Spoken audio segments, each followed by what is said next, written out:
नमस्कार साथियों, स्वागत है आप सभी का आपके अपने YouTube channel Sarvodaya online classes में।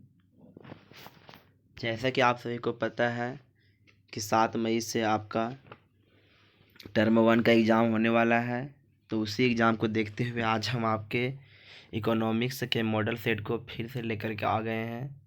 तो चलिए शुरू करते हैं। यह आपका मॉडल सेट 1 है।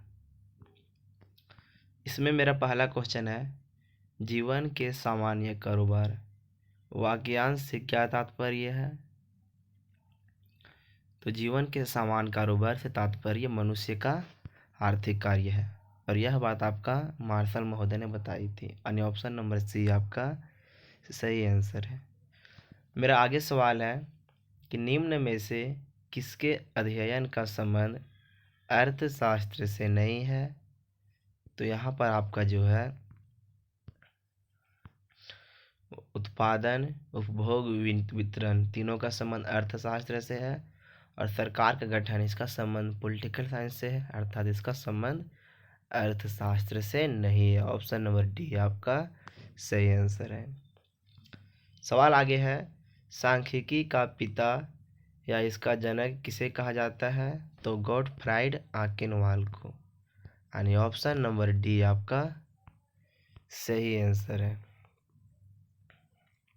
सवाल आगे है, बहुवचन में शब्द सांख्यिकी से क्या तात्पर्य है।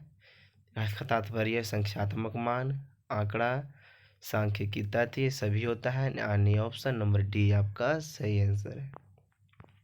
आगे है, अर्थशास्त्र में किस प्रकार के आंकड़े का प्रयोग होता है। तो यहाँ पर आपका मात्रात्मक और गुणात्मक दोनों तरह के आंकड़े का प्रयोग होता है। ऑप्शन नंबर सी आपका सही आंसर है। आगे सवाल है, संरचित या परिमित उत्तर प्रश्नों में उत्तर के विकल्पों की संख्या होती है। तो यहाँ पर केवल आपका 2 होता है, हाँ या ना में।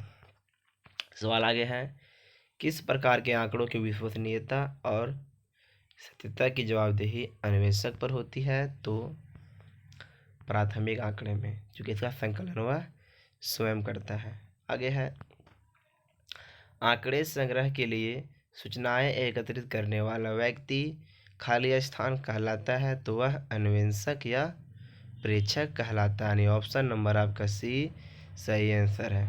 सवाल आगे है, इनमें से किस विधि में प्रगणक का उत्तरदाता से प्रत्यक्ष संबंध होता है। तो व्यक्ति साक्षात्कार में, चूँकि यहाँ पर हम फेस टू फेस उसे सवाल करते हैं प्रत्यक्ष रूप से।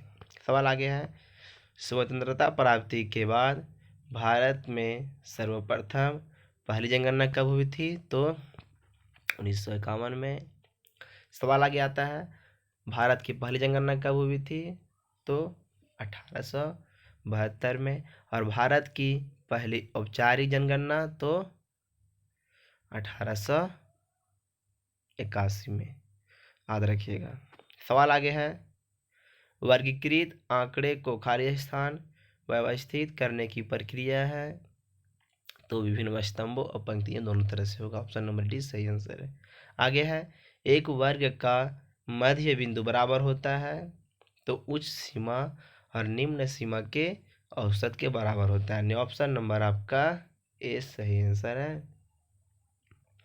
आगे मेरा सवाल है, बारंबारता वितरण में अपरिष्कृत आंकड़े को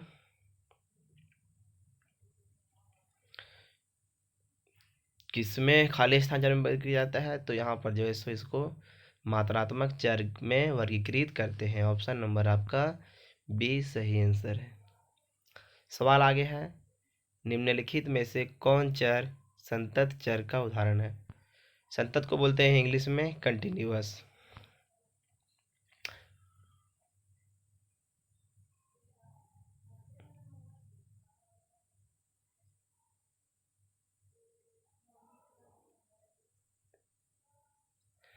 तो संतत चर में आपका हो जाएगा क्षेत्रफल। ऑप्शन नंबर ए आपका सही आंसर है।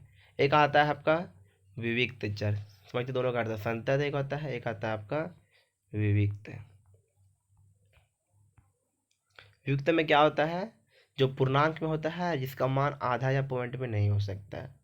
संतत में क्या होता है, तो जिसका मान पॉइंट में हो सकता है। अब यहाँ देखिए, विद्यार्थी की संख्या यानी बच्चों की संख्या, पॉइंट में तो होगा नहीं यानी विविक्ति चर है। विद्यालय में पढ़ने वाले विद्यार्थियों की संख्या, ये भी पॉइंट में नहीं होगा, जब भी पढ़ेगा मेरा खूब फुल बच्चा पढ़ेगा। आगे तुम्हारा है पासे पर आने वाली संख्या, तो ये जो है सो आपका फुल नंबर में आएगा, चाहे 1 आएगा चाहे 2 आएगा, 8.5 तो आएगा नहीं, यानी आपके क्षेत्रफल आपका जो है सो पॉइंट में आ सकता है। यह है आपका संतत या कंटिन्यूअस चर है। आगे बढ़ते हैं, सवाल आगे, मिलान चिन्हों की गणना कितने समूह में की जाती है? हमको पता है कि उसकी गणना केवल 5 समूह में होता है, यानी कि एक समूह में आपका 5 होते हैं। सवाल आगे है, बिहार के एक शहर में 8 सितंबर 2005 को पेट्रोल तथा डीजल की कीमत में की वृद्धि के विरोध में आयोजित एक बंद के दौरान 5 पेट्रोल पंप खुले और 7 बंद पाए गए। साथ में 2 विद्यालय बंद और 9 विद्यालय खुले पाए गए। इस उदाहरण आंकड़ों को किस प्रकार के प्रस्तुतिकरण को प्रदर्शित कर रहा है? तो यह आपका जो है किसी पाठ विषयक है। ठीक है, आगे मेरा सवाल है, कक्षा 11 की अध्यापिका आंकड़े को पंक्तियों और क्षैतिज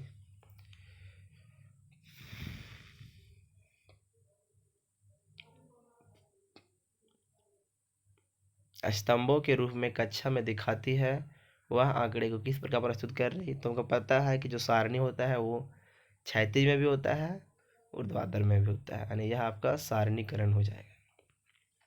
आगे मेरा सवाल है, सुमित पिछले 10 वर्षों की अवधि के दौरान एक विद्यालय में अध्ययन करने वाले विद्यार्थियों की संख्या को सारणीबद्ध करता है। सुमित द्वारा किया गया विद्यार्थियों का यह वर्गीकरण क्या कहलाता है? तो ध्यान दीजिए, यहाँ पर 10 वर्ष की बात कर रहा है, पिछले बार 10 वर्ष था नहीं, तुम्हारा ये हो जाएगा कालिक समय के आधार पर। सवाल मेरा आगे है, काल श्रेणी आंकड़ों के प्रस्तुतिकरण के लिए निम्न में से किसका प्रयोग किया जाता है? तो यहाँ प्रयोग करते हैं हम लोग तोरण का, यानी ऑप्शन नंबर डी आपका सही आंसर है। आगे सवाल है, तोरण को और किस नाम से जाना जाता है? तो संचयी बारंबारता वक्र, यानी कि ऑप्शन नंबर ए सही आंसर। सवाल आ गया है, भारत की प्रथम अधिकारी जनगणना कब हुई थी? तो यहाँ ऑप्शन के मुताबिक होगा आपका 1951, चूंकि स्वतंत्रता के बाद बात कर रहा है। ठीक है, आगे हमारा सवाल है कि ब्रिटिश काल में भारत की राष्ट्रीय आय की गणना का पहला प्रयास किए थे? तो ये किए थे आपका दादा भाई नौरोजी, यानी ऑप्शन नंबर आपका सी सही आंसर है। आगे है, रेलवे ने भारत की अर्थव्यवस्था की संरचना को किस प्रकार प्रभावित किया? तो आपका ऑप्शन नंबर डी सही होगा, ए और बी, यानी कि लोग अब लंबी यात्रा कर सकते थे और कृषि के व्यवसायीकरण को बढ़ावा मिला। सवाल मेरा आगे है कि स्वतंत्रता के पश्चात भारत में किस आर्थिक प्रणाली को अपनाया गया? तो मिश्रित। सवाल आगे है, औपनिवेशिक काल में भारत के औद्योगिकरण के पीछे विदेशी शासक का क्या उद्देश्य थे? तो 2 उद्देश्य था, भारत को कच्चे माल का निर्यातक बनाना और भारत को एक विशाल बाजार बनाना, यानी ऑप्शन नंबर डी आपका सही आंसर है। सवाल आगे है, किसी वस्तु का कीमत निर्धारण बाजार में किसके द्वारा होता है? तो मांग और पूर्ति दोनों के द्वारा, ऑप्शन नंबर आपका सी सही आंसर है। आगे है, राष्ट्रीय योजना समिति का गठन कब किया गया? तो किया गया था 1938 में, ऑप्शन नंबर बी सही आंसर है। आगे है, पंचवर्षीय योजना की अवधि कितने होती है? तो 5 वर्ष की। सवाल आगे है, किस प्रकार की आर्थिक प्रणाली में उत्पादित वस्तुओं को लोगों के बीच उनकी क्रय क्षमता के आधार पर वितरित किया जाता है? तो यह होगा आपका पूंजीवादी में। ठीक है,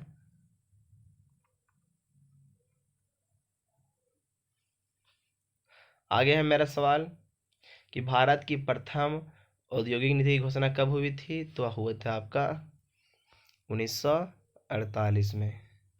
सवाल आगे है, भारतीय सांख्यिकी संस्थान कहाँ अवस्थित है? तो ये आपका होगा कोलकाता में। सवाल आगे है, आर्थिक समृद्धि का प्रमाणित सूचक है, तो ये होता है सकल घरेलू उत्पाद, जिसको बोलते हैं GDP। आगे मेरा है, विश्व व्यापार संगठन की स्थापना कब की गई, तो 1995 में। पहले इसका नाम था GATT, GATT, general agreement of trade and tariff. आगे है, भारत में नई आर्थिक नीति की घोषणा कब हुई, तो 1991 में। इस समय आपका आया था LPG नीति। LPG, एल से लिबरलाइजेशन उदारीकरण, P से प्राइवेटाइजेशन निजीकरण, और G से ग्लोबलाइजेशन यानी वैश्वीकरण। आगे है, प्रत्यक्ष कर लगाया जाता है, तो ये लगाता है किसी भी व्यक्ति की आय पर। सवाल आगे है, विनिवेश का क्या उद्देश्य है, तो आपका यहाँ पर ऑप्शन नंबर D सही हो जाएगा। आगे है, योजना आयोग के प्रधान अध्यक्ष होते हैं, तो ये होते हैं प्रधानमंत्री। सवाल आगे है, टाटा स्टील कंपनी की स्थापना कब हुई, तो 1907 में।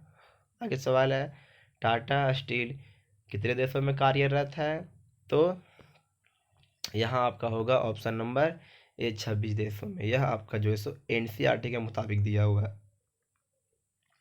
आगे है, विश्व बैंक को किस नाम से जाना जाता है, तो option number B IBRD, international bank of restructure and development. याद रखिए, international bank of restructure and development. ठीक है, मिलते हैं अब नेक्स्ट वीडियो में।